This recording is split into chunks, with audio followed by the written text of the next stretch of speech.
Hey guys, it's Faithful. Welcome back to my channel. If you're new, welcome to my channel. So for those of you who have been watching my PA advice and everything from my interview and stuff, this would be part 2. So if you weren't able to see part 1 is regarding my statistics and really everything that I did from volunteering, from patient care experience and all that. If you didn't get a chance, go ahead and check out my first video on that. In this video, I kind of wanted to talk more about how I prepared for the interview, what I wore to the interview, and the type of interview that I had. So I'm not going to get too much into the questions that I was asked yet. I kind of want to make that another video because that'll kind of be longer. But as far as how I prepared for the interview, if you are close with any PA friends that are actually PAs, you definitely should meet with them. I actually met with one of the PAs I work with, Maggie, and we went over a bunch of questions, and that really helped. And I also had a phone call with one of my other PA friends that I met while I was scribing, and he talked to me on the phone for like an hour, over an hour, just about different things that I was going to be asked. And it was actually really helpful because he graduated from the school I'm going to now, and he was just super helpful, and he kind of like, you know, made me feel a lot more comfortable with, you know, what I was doing or what I needed to say and what they were looking for and all that. So those are just a couple ways you can prepare. Also looking on the internet. Internet goes in depth a lot regarding questions that I was trying to make up answers for, and they weren't ever even asked.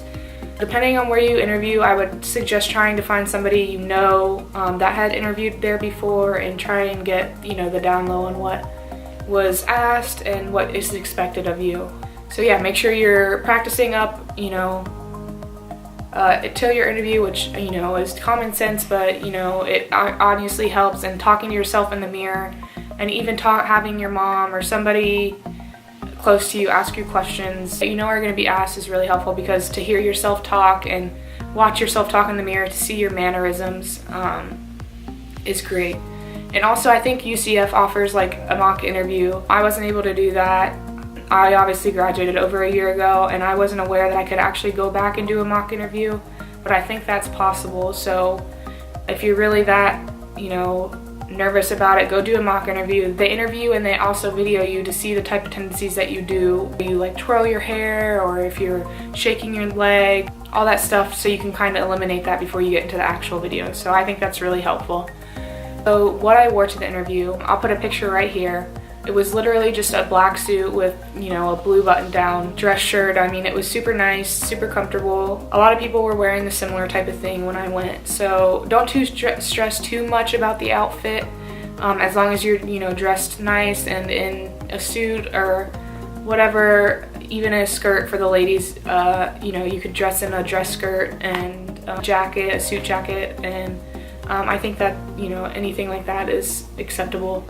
So more so about the interview, I wanted to talk a little bit. Obviously I interviewed at Advent Health University, where I'm actually going to PA school. Yeah, it was a 3-part interview, and you were split up into different groups. So one group was doing the essay, one group was doing the group activity, and one group was actually interviewing with professors or some former students, as well as you did a one-on-one with the director of the program. So the essay part, it was more so asking how you would, you know, be or how you would carry out, you know, being a provider when you graduate, when the time came, and providing faith-based healthcare and all that. Simple essay question, and not something you should really sweat. And the second thing was a group activity. So you know, you were grouped with different people, and you were put in a situation and given certain things, and you had to find a way to get out of the situation. I don't want to give too many specifics, but it was a great opportunity working with a group, and they really just want to see if you're, you know, working with the group, and if you're actually talking, or if you're trying to be too controlling. So in a group setting, kind of put your opinion out there, listen to other people's opinion. Oh, I think that's a great idea. What do you think about this? And then say your opinion. Don't necessarily completely deny or completely, you know, make somebody feel wrong for their opinion. So yeah, they're not looking too much into that. And I thought, when I did it, I thought that was my worst part of the 3-part interview, but I'll get more into that into the next interview.